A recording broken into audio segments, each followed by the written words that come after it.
The Toll is a part of Neil Shusterman's Arc of a Scythe trilogy. It is the third and final installment of the series, and here's my review. I'm going to talk about the characters, the development, and everything in between, so watch out for spoilers.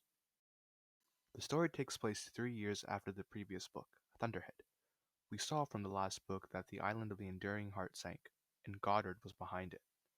The Thunderhead has gone silent, making everyone unsavory, except for one person, which was Grayson. In my opinion, The Toll is a worthy conclusion to the trilogy. It doesn't end the series perfectly, it's not all sunshine and rainbows, but this only serves to make a much more realistic story. Life doesn't always go to plan, the heroes don't always survive, and the innocents don't always get the peace they deserve. Something to add is that Schusterman makes room for potential sequels or even prequels for the Scythe trilogy. Now, let's move on to what I like and what I don't like. The first thing on the list is that I love how everything comes together during the end of the book.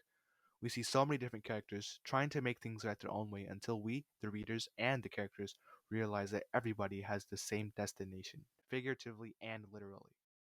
Another thing that I want to point out is that most dystopias take place in a what happens when the world goes wrong setting, but this series tells a story about what happens when the world goes right. We see that Goddard, the antagonist, gradually gained power and control over the people throughout the series, the Toll with the most development. The book portrays many philosophical ideas by a plethora of characters, from sentient AIs to human beings.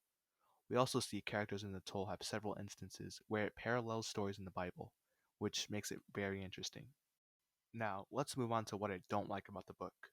Compared to the past two books, The Toll is a rather long read, with over 600 pages. Although the world building is fluid and natural, I felt like Schusterman tried to feed the reader too much information in The Toll. Another critique to the book is that I felt like Goddard was being evil for the sake of being evil.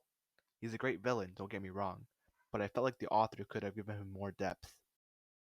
Now, I don't see this as a negative thing, but the book has a myriad of word choices, which can confuse the readers who don't have a good vocabulary. Personally, for me, I loved the vocabulary he used. I picked a couple of quotes that felt rather interesting to me, and the first one was, "A successful lie is not fueled by the liar. It is fueled by the willingness of the listeners to believe." And the other quote was, "People are vessels. They hold whatever is poured into them." Overall, I loved the Toll and the Scythe trilogy. It's a great read. I definitely recommend it if you're into dystopian novels or to any reader at all.